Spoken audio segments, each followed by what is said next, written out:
छात्र मित्रों नमस्कार। आज हम गुजरात के व्यापार के बारे में जानने की कोशिश करेंगे। सर्वप्रथम हम गुजरात का एक मैप देखेंगे। मैप दिखाइए जरा।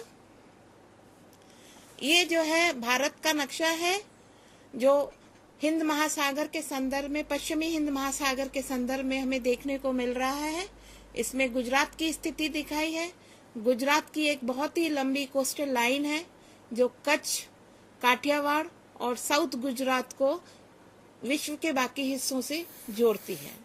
अगर अनन्य काल से हम देखें, प्राचीन काल से देखें, तो गुजरात लगातार हर दिशा में जाता रहा है, चाहे वो उत्तर पूर्व की दिशा हो, चाहे दक्षिण पूर्व की दिशा हो, या हिंद महासागर हो, या कोई अन्य क्षेत्र हो। ये तो समुद्री रास्ता है। अन्यथा गुजरात जो है मारवाड़, मेवाड़ के इलाकों से वेस्ट एशिया, मध्य एशिया, इन हिस्सों से भी जुड़ा हुआ है। इतना ही नहीं, गुजरात का जो है यूरोप के साथ में भी प्राचीन काल में संबंध रहा है। आज हम 17वीं शताब्दी के बारे में बात कर रहे हैं, तो सर्वप्रथम हमें ये जानना चाहिए कि 17वीं शताब्दी की विशेषता क्या है। 17वीं शताब्दी को आज के विषय के लिए क्यों चुना गया है। 17वीं शताब्दी को अगर अंकों की दृष्टि से देखा जाए तो 17वीं शताब्दी जो हैगी तब शुरू होती है जब अकबर का काल जो है भारत के अंदर स्थापित हो जाता है 1556 ईडी में। अकबर जब शासक बन जाता है तो उसको आभास होता है कि गुजरात एक बहुत ही इम्पोर्टेंट प्लेस है और वहां का जो है हमें शासन करना चाहिए। गुजरात पर विजय पाना इतना आसान नहीं था, लेकिन अकबर ने इस चुनौती को स्वीकार किया और इस तरह 1573 में जो है गुजरात पर विजय पाई। और इस विजय को उसने अलंकृत करने के लिए आगरा में फतेहपुर सीकरी में एक बुलंद दरवाजा भी बनवाया। लेकिन उसका कार्य यहाँ पर समाप्त नहीं हुआ। उसने यहाँ पर सुप्रशासन दिया और उस प्रशासन की जानकारी हमें मध्यकाल के अबुल फजल के द्वारा रचित आईने अकबरी से बहुत ज्यादा मिलती है। लेकिन क्योंकि हम व्यापार की बात कर रहे हैं तो हमें व्यापार का आंकलन करना पड़ेगा। केवल कमोडिटीज में नहीं, कौन सी वस्तुएं जो थी जिनका आयात निर्यात किया जाता था या लोगों तक इंटरनल या आंतरिक इलाकों में पहुंचाई जाती थी, हमको उसका मूल्यांकन करना है। वस्तुओं की कीमतों के अंदर, वस्तु की मात्रा के अंदर, और ये वस्तुएं किस तरीके से एक स्थान से दूसरे स्थान तक ली जा सकती थी। ध्यान योग देने वाली बात यह है कि जो आंतरिक व्यापार था, जो सड़क के माध्यम से या जमीन के माध्यम से होता था, वो तो कर आपकी जो व्यवस्था थी उसको सुचालित करता था, लेकिन जो सबसे ज्यादा मुनाफा होता था वो जो था व्यापार के द्वारा होता था। गुजरात का ही एक ऐसा अंग है जहाँ पर सबसे पहले अरब आए। गुजरात का ही वो हिस्सा है जहाँ पर सूरत में 1611 में सबसे बड़ी पहली फैक्ट्री स्थापित की। पोर्चुगीज भी गुजरात में आए, डच ने भी गुजरात के अंदर जो हैगा अपना वर्चस्व स्थापित करने की कोशिश की। तो जो गुजराती व्यापारी है, गुजराती व्यापारियों में जो है बनिया है, भाटिया है, लोहाना है, खोजा है, बोरा है।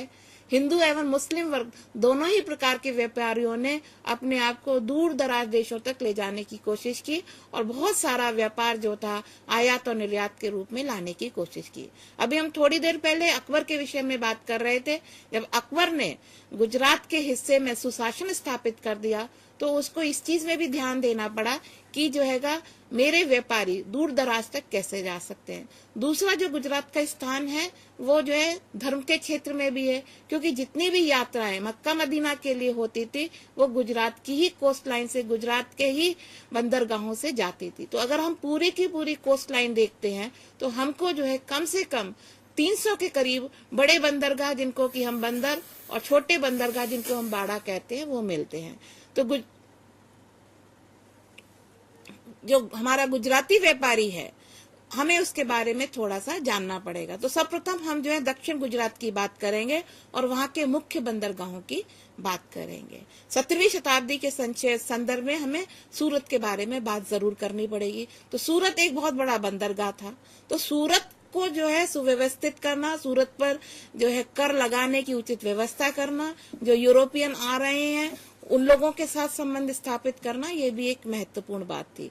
तो शासन जो था, व्यवस्था की गई, लेकिन सूरत 17वीं शताब्दी में एक बहुत ही अलग तरीके से उभरा, क्योंकि शासक कंट्रोल नहीं कर रहा है व्यापार को, यहाँ पर जो हैगा मर्चेंट कर रहा है। जो सूरत का वानिया है, सूरत का जो सौदागर है, वो कर रहा है। और इनफैक्ट हमको बहुत सारी गुजराती पुस्तकें उस वक्त की मिलती हैं जो सूरत का व्यापार दूर दराज देशों में होता था। तो सबसे पहले तो हम अपना नजदीकी पड़ोसी जो है ईस्ट अफ्रीका, उसको देख सकते हैं।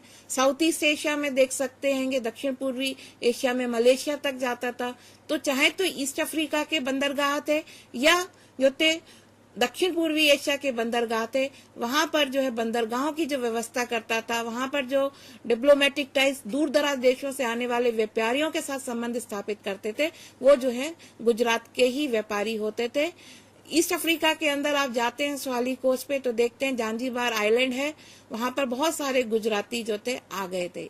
ये भाटियाज थे, ये उससे पहले ओमान में स्थापित थे, और ओमान के सुल्तान को जब यहाँ पर आना पड़ा तो उनके साथ ये जो थे इधर आ गए थे। जो कॉमोडिटीज इनकी रही ट्रेड में, वो हर प्रकार की वस्तुएं थी, जैसे टेक्सटाइल से रिलेटेड, कपड़े से रिलेटेड, तो कपड़ा बनकर जाता था, कॉटन जाता था।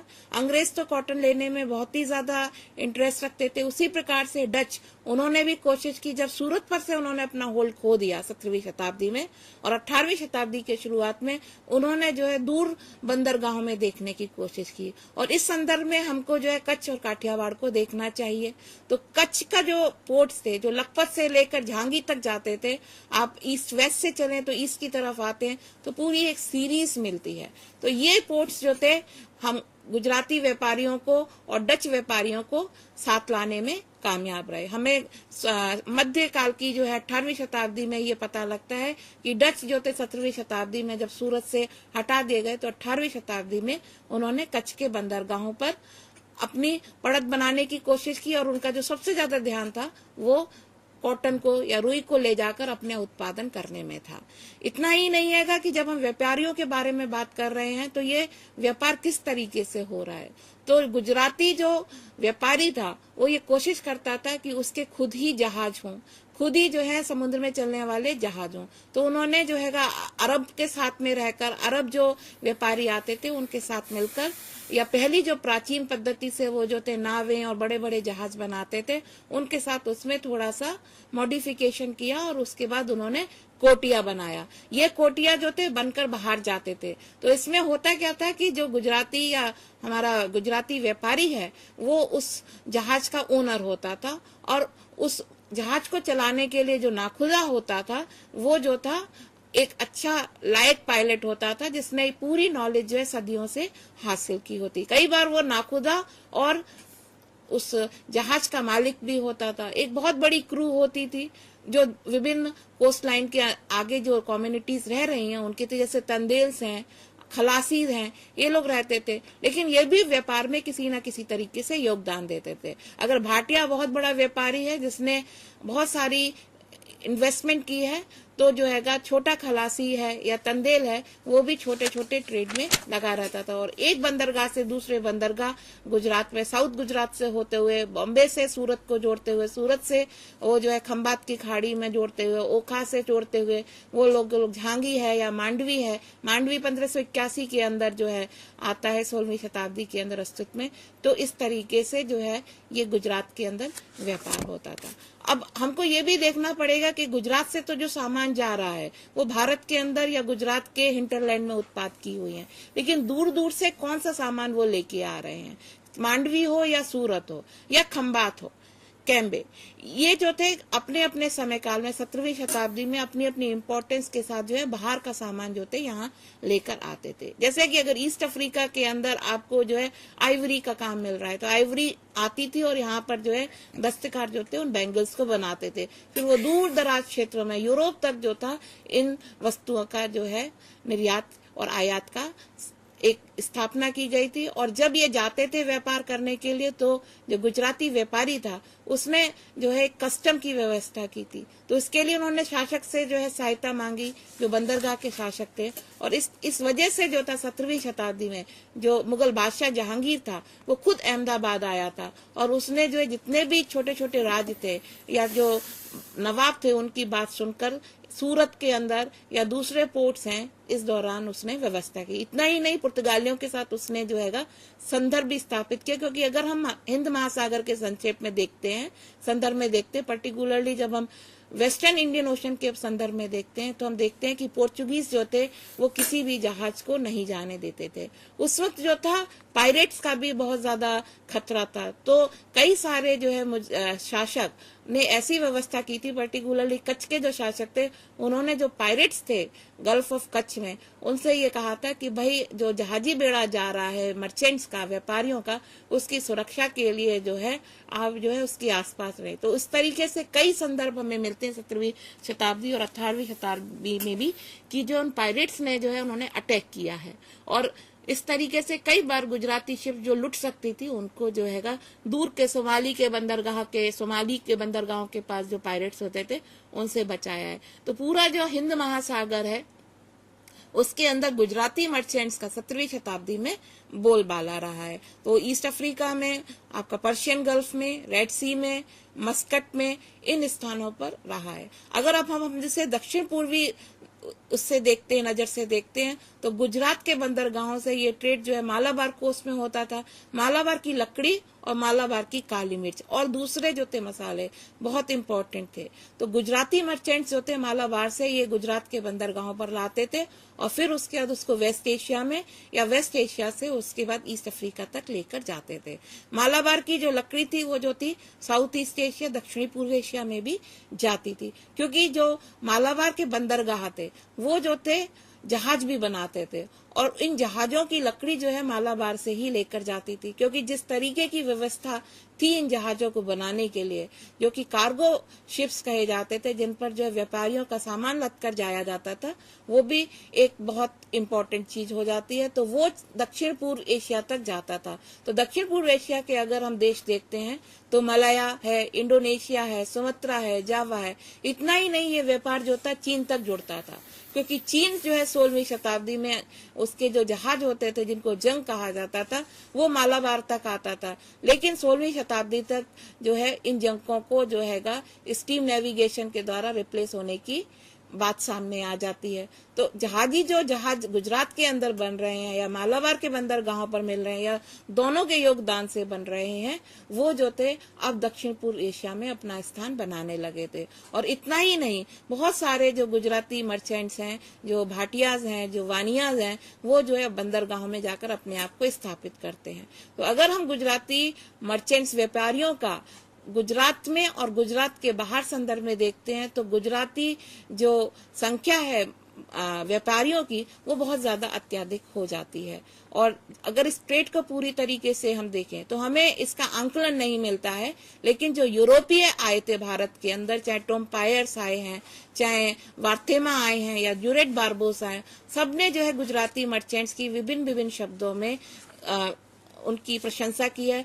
उनकी जो स्किल्स हैं कि किस तरीके से वो ट्रेड करते थे, किस तरीके से उनके घर का एक बच्चा जो है ट्रेड स्किल्स में पारंगत होता था, उसके बारे में विवरण दिया हुआ है। इसके अलावा वो सबसे ज्यादा जो प्रशंसा करते हैं वो गुजराती बही खातों की करते हैं कि वो किस तरीके से जो हैगा इन बही खातों को रखते थे, जो बड़ी बड़ी संख्या में, बड़े बड़ी तादाद में जो व्यापार हो रहा है उसका हिसाब किताब रखते थे। और इसके लिए उन्होंने एक जो थी लिपि जो है निकाली थी जिसको मूडी लिपि कहते हैं, जो कि बहुत छिपी हुई किस्म की थी, इसको हर कोई पढ़ नहीं सकता है। यूरोप में जो है लाइब्रेरी में हमें गनीजा डॉक्यूमेंट्स मिले हैं। उन गनीजा डॉक्यूमेंट्स में हमें कुछ जीव व्यापारियों के और गुजराती व्यापारियों के भी दस्तावेज मिले हैं, वो मूडी लिपि में लिखे हुए हैं। तो 17वीं शताब्दी के संदर्भ में ये गनीजा डॉक्यूमेंट्स हमारे लिए काफी लाभकारी सिद्ध होते हैं। तीसरी चीज जो बहुत इंपॉर्टेंट हो जाती है कि जब ये समुद्री व्यापार हो रहा था हिंद महासागर के चारों ओर, तो उनके पास जो था हर बंदरगाह का स्थान होता था। कौन से बंदरगाह पर उनको कब जाना है, इस सब की जानकारी होती थी।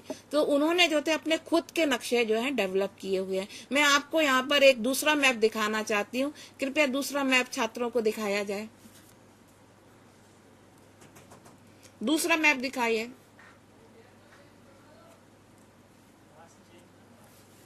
वहां पे चेंज करना।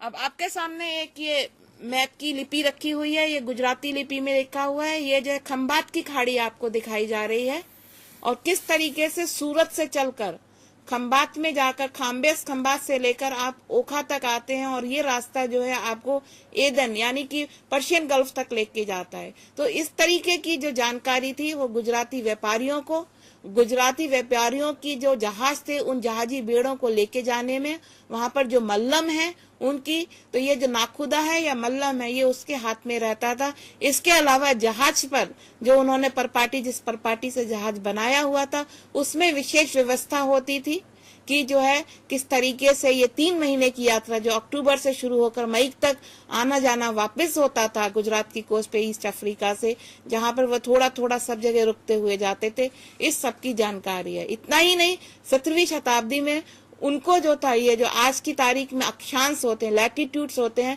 उस सब की जानकारी नहीं थी। तो क्या करते थे, वो समुद्र के बीचों बीच में जाते थे, फिर पाल की सहायता से पीछे लौटते थे, और फिर वो जो थे वापस आगे जाकर बंदरगाह पर पहुंचते थे। उनको ये भी जानकारी थी इन बंदरगाहों की वजह से कि जो है कहाँ पर जो है जमीनी हिस्सा होगा, कहाँ पर कितना पानी होगा।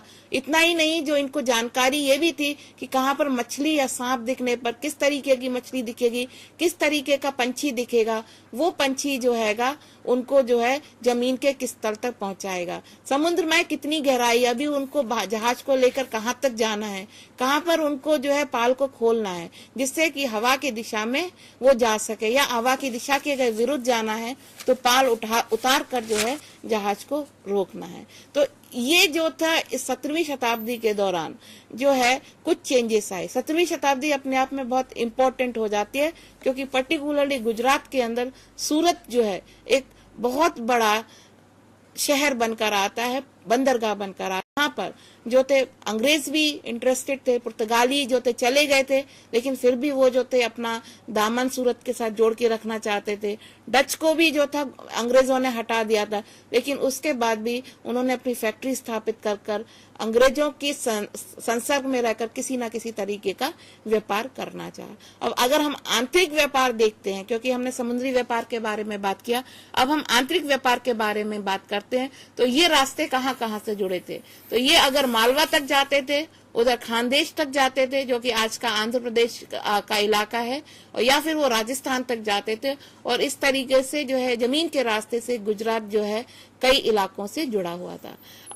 अब अगर गुजरात के आंतरिक हिस्सों को आप देखते हैं तो हर रीजन के अंदर, चाहे वो जो है मध्य गुजरात है या दक्षिण गुजरात है या काठियावाड़ है या कच्छ है, हर गुजराती व्यापारी की अपनी एक खूबी रही है।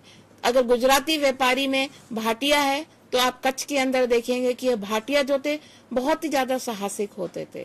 वो जो थे 13वीं शताब्दी से ही जो था समुद्र पार कर जो है वेस्ट एशिया के अंदर जाने लगे। वो ओमान में स्थित हो गए, मस्कट उनका सेंटर था, लेकिन 17वीं शताब्दी में आते आते तक उन्होंने और साहसिक काम किया और अपने आप को दक्षिण पूर्व एशिया और जो है सोहाली कोस्ट या ईस्ट अफ्रीका तक लेकर जाके आए। काठियावाड़ के उसमें हम देखते हैं तो अरबों के आने की वजह से वहां पर इस्लामाइजेशन हो चुका था, तो खोजा है या जो है बोरा है, उसने भी भाटियाओं की तरह जो है अपने आप को जो है वेस्ट एशिया में स्थापित किया, दक्षिण अफ्रीका में तक जाने का प्रयास किया, साथ में दक्षिण पूर्व एशिया में भी जाकर उन्होंने स्थापित किया। इसके अलावा जो एक और वर्ग सामने आया वो लोहाना आया। लोहाना जो था, जो व्यापार कर रहा था, उसकी व्यापार की पद्धति थोड़ी सी हमें डिफरेंट देखने को मिलती है गुजराती भाटिया से। गुजराती भाटिया जो था शासन में मदद करता था, पर्टिकुलरली जब आप ईस्ट अफ्रीका के संदर्भ में देखते हैं तो उन्होंने इतनी हाई पोजीशंस पाई थी। जैसे जयराम शिवजी का नाम बहुत सारे बच्चे जानते हैं, वो जो थे मुंद्रा के थे, वो जाकर बाद में कस्टम हाउस में उनको अपॉइंट किया है सुल्तान सैयद ने कि 19वीं शताब्दी के अंदर कि आप जो है कस्टम ऑफिसर हैं। तो वो पूरा का पूरा जो था ईस्ट अफ्रीका का ट्रेड संभालते थे। जिस तरीके से आपको एक तूफान सेठ का नाम भी मिलता है, वो उनका जो एक सेंट था उनके उसमें थारिया तूफान, वो जाकर जो हैगा जांजीबार के अंदर जो है इतनी संपत्ति बनाता है, व्यापार करता है, यहाँ तक कि वो जो है जरूरत पड़ने पर शासक को जो है लोन भी देता था। इसी तरीके से अगर आप सूरत के संदर्भ में देखें तो हमें पारिक परिवार का नाम मिलता है। सूरत के जो पारिक थे वो 17वीं शताब्दी में वो जाने माने जौहरी थे। इसी तरीके से कुछ हमें झवेरी टाइटल्स भी मिलते हैं जो आज भी बड़ी बड़ी फर्म्स स्थापित कर बॉम्बे में अपना लोहा मनवा चुके हैं। ये लोग भी 17वीं शताब्दी के अंदर जो थे व्यापार करना शुरू कर देते। तो उन्होंने जो था केवल लोकल ट्रेड को कंट्रोल नहीं किया, उन्होंने जो है शासन में भी व्यवस्था की है। इसी तरीके से भरूच के जो व्यापारी हैं उन्होंने भी जो है भरूच के जो नवाब थे उनको जो है समय समय पर युद्ध लड़ने के लिए पैसा दिया। तो इस तरीके की प्रणाली जो है चलने लगी। तो व्यापारी और शासक दोनों मिलकर जो हैंगे व्यापार की उन्नति में लगे हुए थे और उस तरीके से जो भी प्रॉब्लम्स हो रही थी किसी भी तरीके की इकोनॉमी को सम्मिलित करके व्यापारियों ने इसको सुलझाया। एक और आयाम जो व्यापारियों के साथ गुजरात में जुड़ा हुआ है कि जो आर्टिजन्स थे और जो व्यापारी थे उनके बीच में क्या संबंध था, वो भी हमें देखने की जरूरत पड़ जाती है। क्योंकि गुजरात के अंदर जो सबसे ज्यादा खासियत ये थी कि वो केवल कच्चा माल ही नहीं बेचते थे, वो तैयार माल भी बेचते थे। तो आप इस चीज को देखिए, जैसे कि हमारे यहाँ जो है किसी भी गांव में अगर हम जाते हैं तो कोई भी दरवाजा जो होता है घर का उसके ऊपर बहुत ही अलंकृत तरीके से किया जाता है। तो जो गुजरात के सुथार थे वो जो थे बहुत दक्ष थे पत्थर पर नक्काशी करने के लिए। आप अहमदाबाद के अंदर देखिए, आप जो है चांपानेर जो 15वीं शताब्दी की राजधानी थी वहां पर देखिए कि जैन आर्किटेक्चर का आपको बहुत ही स्मूथ कार्विंग, खूबसूरत कार्विंग देखने को मिलती है। तो इसी तरीके का काम उन्होंने लकड़ी के ऊपर करना शुरू कर दिया। लकड़ी पर नक्काशी करने का कार्य जो है गुजरात में ही नहीं मालाबार में भी होता है, केरला के अंदर भी होता है। ये चीज आपको पंजाब में भी देखने को मिलेगी। और दरवाजों को खूबसूरत तरीके से बनाना घर के, ये भी एक भारत का बहुत ही पुराना रिवाज है। गुजरात के अंदर ये चीज जो है 17वीं शताब्दी से लेकर 19वीं शताब्दी में बहुत पनपी और काठियावाड़ और कच्छ के इलाकों में जो वहां के सुथार थे उन्होंने ये नक्काशी का काम किया और बाद में इसमें इतनी दक्षता हासिल की हुई थी कि जब गुजराती व्यापारी गुजरात के हिस्सों को छोड़कर चाहे तो वो दक्षिण पूर्व एशिया में गए या वो जो है ईस्ट अफ्रीका में गए या ओमान में थे या जो है एदेन में चले गए, तो वहां पर भी ये जो है दरवाजे अपने साथ लेके गए। या तो दस्तकार इनके साथ गए या इन्होंने उन दरवाजों के पीसेस को जो है रख लिया और उसको जो है इन जो जहाज जाते थे, कोटिया है या बेतला है या गांजो जो यहाँ से 17वीं शताब्दी के अंदर जा रहे उन पर ये सामान चल के गए। तो एक तरीके से जो है जरूरत की जो चीज है या मकान बनाने की पद्धति जो आपको अपने गुजरात के अंदर मिलती है वो सब चीजें जाकर आपको इन स्थानों पर देखने को मिलती है।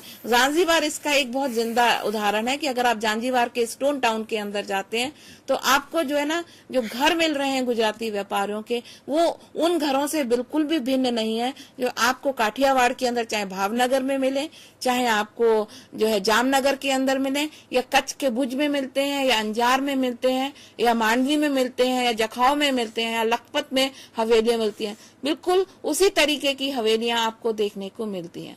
गुजरात के अंदर एक परंपरा थी कि गुजराती व्यापारी जब बाजार के अंदर अपना घर बनाता था तो जो नीचे का हिस्सा होता था वो दुकान का काम करता था और ऊपर के हिस्से में वो लोग रहते थे। तो ये परंपरा उन्होंने दक्षिण पूर्व एशिया के शहरों में बंदरगाहों में जाकर अपने आप को स्थापित किया या ओमान में स्थापित किया या मुम्बासा में स्थापित किया या जो है ये जांजीबार के अंदर गए तो वहां पर भी आपको उसी तरीके की कटावदार सड़कें, उसी तरीके के घर मिलते हैं, उसी तरीके की बाजार की स्ट्रीट मिलती है। तो एक व्यक्ति जो सूरत के अंदर या काठियावाड़ के किसी शहर के अंदर आंतरिक शहर में रहा है या कच्छ के आंतरिक शहर में रहा है और बाद में जब वो ईस्टर्न अफ्रीकन कोस्ट पर जाता है स्वाली इलाका में, चाहे वो मुम्बासा में हो या मोजाम्बिक में हो या पेम्बा में हो या जांजीबार में हो, तो उसको बिल्कुल भी ये नहीं लगेगा कि वो अपने गुजरात का जो एनवायरनमेंट है, गुजरात की जो रहन सहन की परंपरा है, उससे कहीं दूर हो जाता है। गुजराती व्यापारी ने 17वीं शताब्दी में ये चीजें स्थापित की, लेकिन बहुत सारी चीजें हम तक नहीं पहुंचती हैं।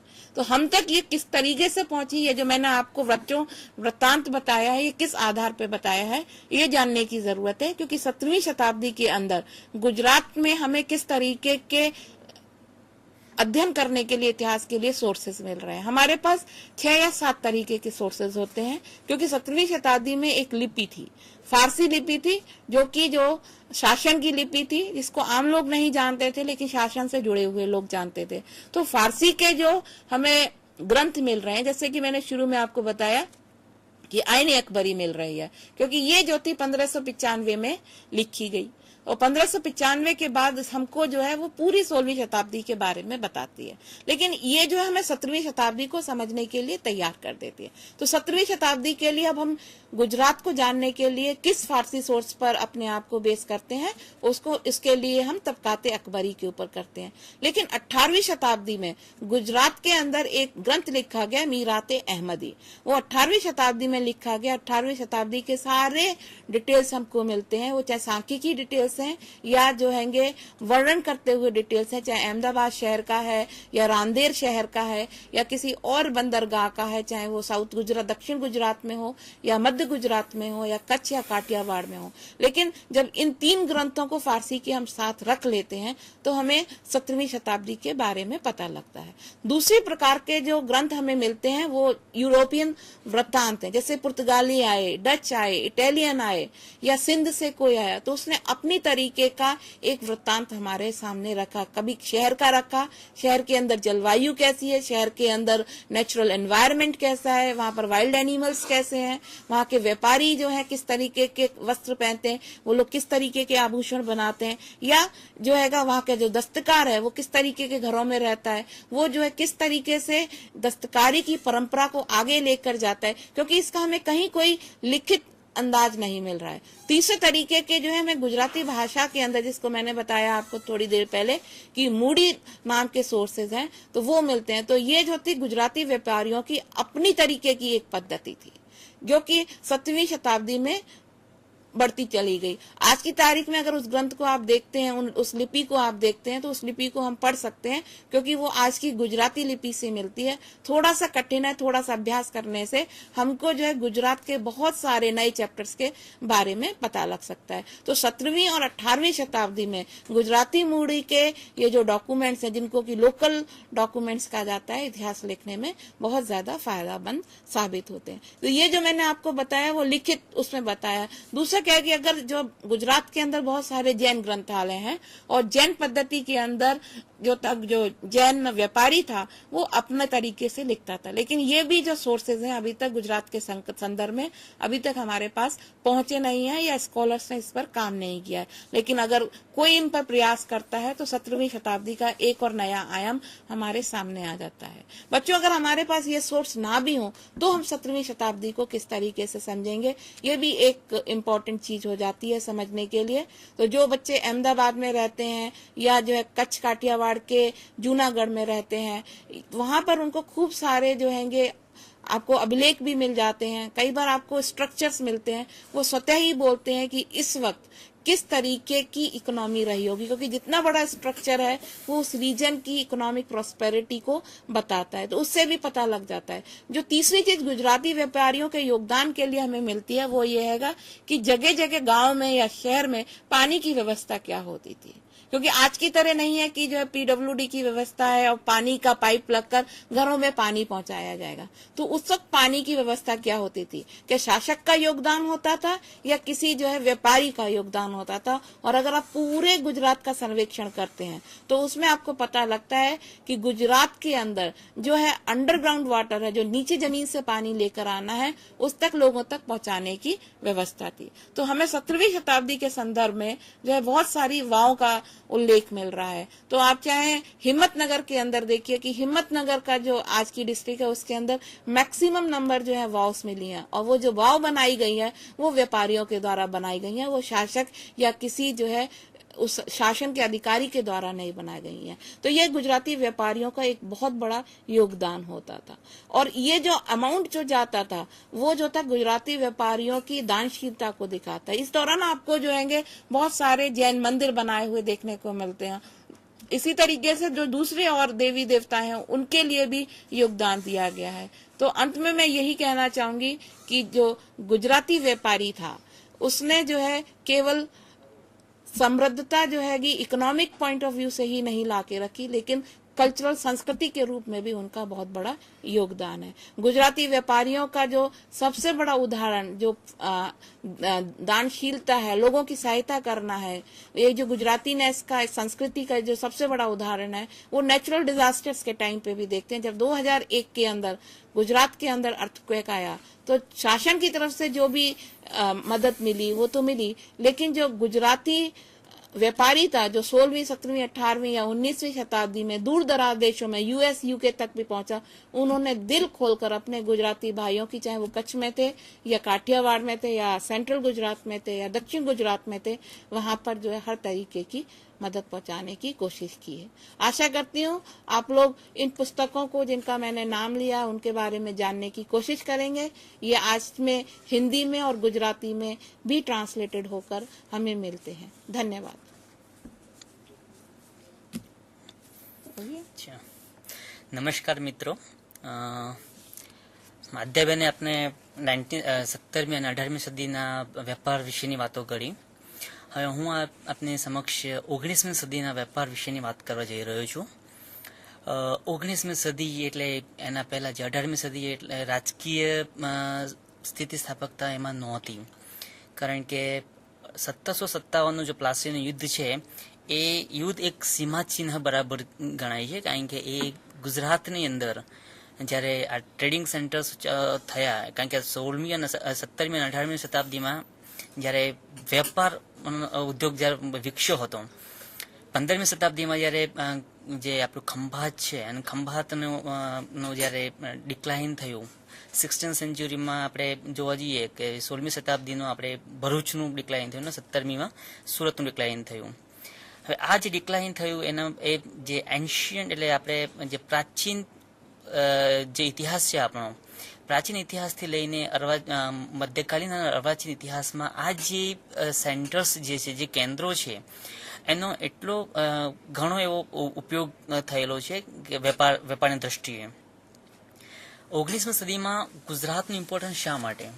કારણ કે 19મી શતાબ્દીમાં જ્યારે 1757નું જે પ્લાસીનું યુદ્ધ થયું એનાથી બ્રિટિશર્સને એક જે રાજકીય જે સત્તાનો જે પાયો નાખ્યો અને એમાં પણ જે બક્સરનું જે 1764માં જે બક્સરનું યુદ્ધ થયું એમાંથી એ લોકોએ જે બિહાર, બંગાળ અને ઓડિશા 3 જે સ્ટેટ્સ હતા એ જે સ્ટેટ્સનો એ લોકો એને શું કહેવાય, એને આપણે એવું કહી શકીએ કે ભાઈ એના હકદાર બન્યા.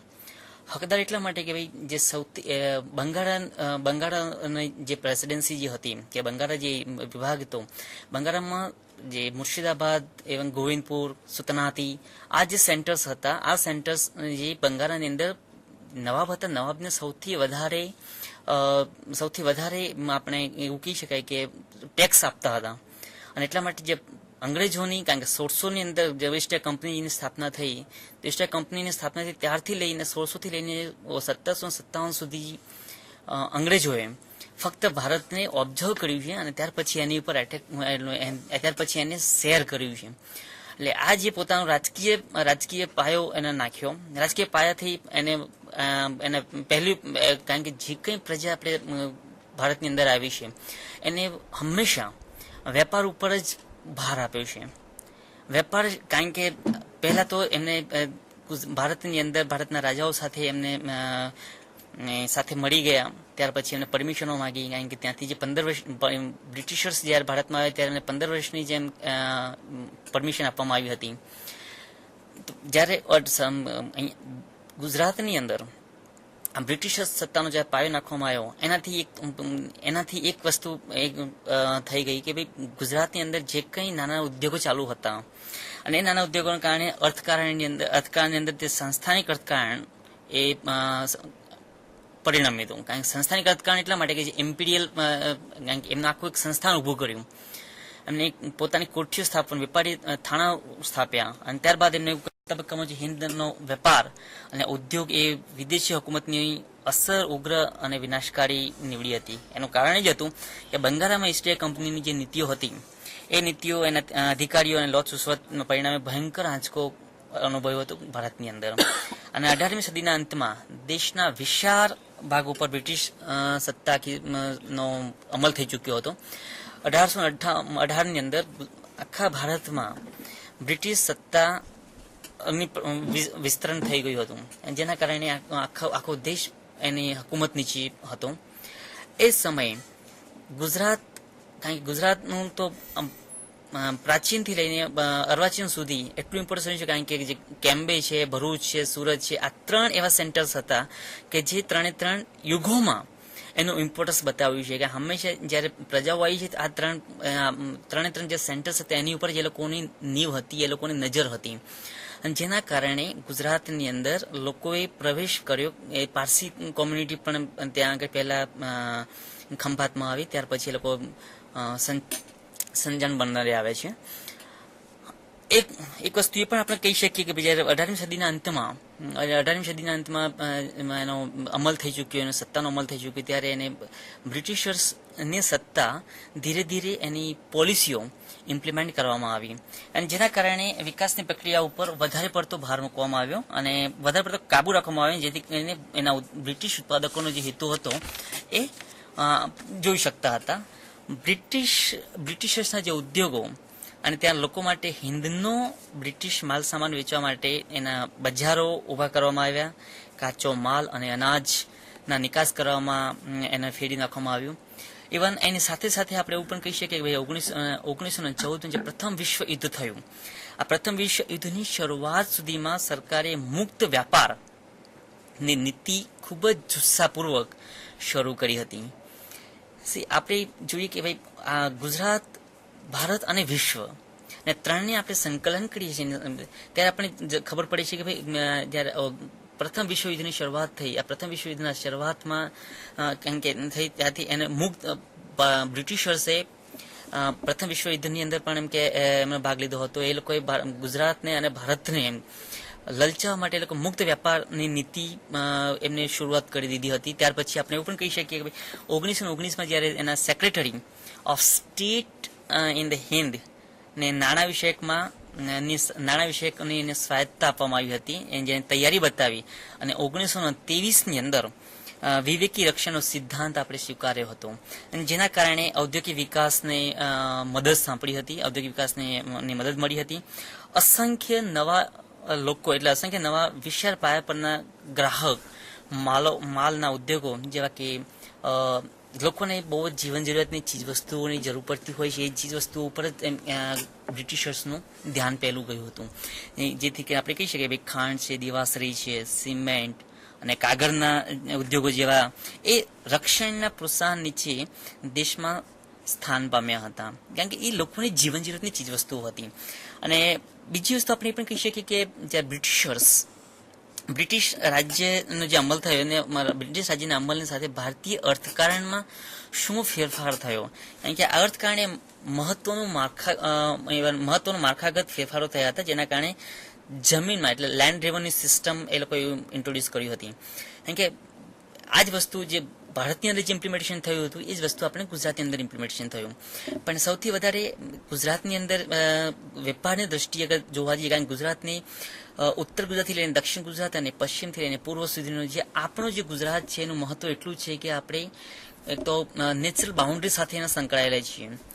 નોર્થથી લઈને સાઉથ સુધી આપણને એક તો ટ્રાઇબલ એરિયા અને ફોરેસ્ટ એરિયા આપણને આખું દર્શાવવામાં આવ્યો છે કે જેના કારણે નેચરલ બાઉન્ડ્રીઝ આપણને મળી છે. પશ્ચિમ સાઈડે આપણે જઈએ તો નોર્થ પશ્ચિમે જોઈએ તો આપણને એક તો પાકિસ્તાન બોર્ડર અને રણથી આપણે સંકળાયેલા છીએ અને નીચે અરબી સમુદ્રથી, જેના કારણે જે સૌથી વધારે એટલે 1600 કિલોમીટરનો જે આપણને દરિયાકાંઠો જે મળે છે એ દરિયાકાંઠો આપણને એટલો અભિશાપરૂપ આપણે નીવડ્યું છે કે જેના કારણે ટ્રેડ એન્ડ કોમર્સને આપણે વેગ આપતા થયા, વેગવંતો બનાવ્યો. અને આ જ વસ્તુ આપણને બ્રિટિશ રાજ્યના અમલમાં ભારતીય અર્થકારણનું મહત્વમાં માળખાગત એના ફેરફારો કરવામાં આવ્યા. જમીનના સોદાઓ અથવા જમીનના નવા કાયદાઓ, મિલકત અને માલિકી અંગેના મહત્વના બ્રિટિશર્સે હિન્દને મહત્વના ખ્યાલો આપ્યા હતા, જેના કારણે આપણે લેન્ડ ડેવની પોલિસી, એવન વેપારની અમુક પોલિસીઓ, મુક્ત વેપારની પોલિસીઓ એ આપણે એથી મુક્ત કરવામાં આવી, એ લોકોએ ઇન્ટ્રોડ્યુસ કરવામાં આવી હતી. એની સાથે સાથે બીજું પણ કહેવાય કે લોકોની આવક અને જીવનના ધારાધોરણ ઉપર એની પણ ખાસી અસર પડી, જેના કારણ કે બ્રિટિશર્સ હંમેશા પોતાનો ફાયદો શોધતા હતા. જ્યારે પણ જે કંઈ એમની પોલિસીઓ બનાવી, એના પ્રિન્સલી સ્ટેટ સાથેના પોલિસી બનાવી, કોઈ પણ એટલે સ્ટેટ સાથે છે કોઈ એમના બ્રિટિશની ગુજરાતની અંદર આપણે જે 19મી શતાબ્દીની અંદર ગુજરાત ઘણા વિભાગોમાં પોલિટિકલી ડિવાઈડ થઈ ગયું હતું. કારણ જેથી કરીને આપણે એક જે સાઉથ ગુજરાતની આપણે વાત કરીએ, ગુજરાતનો 1947 પહેલા ગુજરાત જે એક એવું આખા ઇન્ડિયામાં ગુજરાત એક એવું સ્ટેટ છે કે જેને 562 દેશી રાજ્યો હતા, અને 562માંથી ગુજરાતની અંદર 248 દેશી રાજ્યો છે. અને એ 248 દેશી રાજ્યોમાંથી સૌથી વધારે કાઠિયાવાડ અને કચ્છ, આ જે કાઠિયાવાડ જે ભાગ છે એની અંદર 222 દેશી રાજ્યો છે.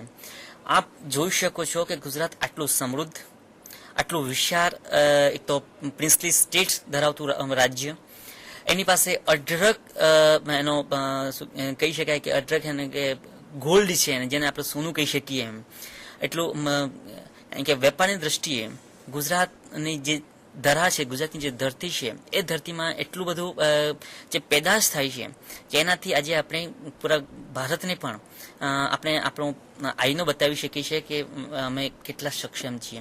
બીજી વસ્તુ એ આપણે કહેવા જઈ રહ્યો છું, ગુજરાતની અંદર જે મોટા જે બંદરો છે, કારણ કે વેપાર તો 3 દ્રશ્ય થઈ રહ્યો છે. વેપાર થાય છે તો રોડ માર્ગે, જમીન માર્ગે, દરિયાઈ માર્ગે, અને કારણ કે એ જ વખતે 19મી શતાબ્દીમાં આ 2 માર્ગ જે હતા એ 2 માર્ગો જ મહત્વના હતા. અને એટલા માટે જે કંઈ માનો ગુજરાતની અંદર જે પ્રિન્સલી રાજ્યો હતા, પ્રિન્સલી રાજ્યો કેમ, કારણ કે સબસિડી સિસ્ટમ જ્યારે ઇન્ટ્રોડ્યુસ કરી હતી ત્યારે ગુજરાતની અંદર એવું પણ કહેવાય છે કે ભાઈ બરોડા સ્ટેટના સયાજીરાવ ગાયકવાડ થર્ડ એમને જ સૌ પહેલા સબસિડી એલાયન્સ સિસ્ટમની એક્સેપ્ટન્સ આપી હતી. કેમ? કારણ કે એક તો પોતાનું રાજ્ય હતું એને મોડર્ન બનાવવું હતું. બીજી વસ્તુ એ પણ છે કે ભાઈ ગુજરાતની અંદર એક તો રોડ અને જે જમીન માર્ગો હતા એને સુવ્યવસ્થિત બનાવવા હતા, જેના કારણે જે ટ્રાન્સપોર્ટેશન છે, કારણ કે એવું કહેવાય 19મી સદીમાં જ્યાં જમીન માર્ગે આપણો વેપાર ઉદ્યોગ ચાલતો હતો ત્યારે ગાડાઓ દ્વારા, કારણ કે આ આપણે 2003માં એક દિવ્ય ભાસ્કરમાં એક આ લેખ આવ્યો હતો કે ગાડાઓ દ્વારા એનો વેપાર થતો હતો. કારણ કે દક્ષિણ ગુજરાતની અંદર જ્યારે આપણે દક્ષિણ ગુજરાત એક એવું સ્ટેટ છે કે જે 5 થી 6 પ્રકારની ટેરિટરીમાં વહેંચાય, પોલિટિકલ ટેરિટરી વહેંચાઈ રહ્યું છે. કારણ કે એમાં વલસાડ, ઇવન સુરત, ભરૂચ, પંચમહાલ, ઇવન અમદાવાદ અને ખેડા, આ 5 ડિસ્ટ્રિક્ટ હતા જે એ ગુજરાતની અંદર. આ 5 ડિસ્ટ્રિક્ટ એ બ્રિટિશર્સની હકુમતમાં હતા.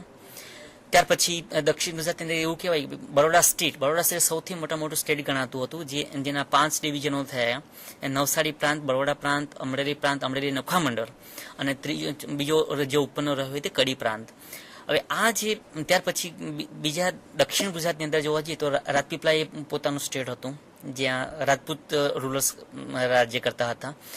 વાંસદા સ્ટેટ, જે ત્યાંનું વાંસદા કહેવાય છે, વાંસદા સ્ટેટ એ ત્યાંના સોલંકી રૂલર્સ હતા. ધરમપુર એ સાઉથ ગુજરાતનું સૌથી મોટું રાજ્ય હતું કે જે રાજ્યમાંથી આપણે એવું કહી શકીએ ત્યાં સિસોદિયા રૂલર્સ હતા.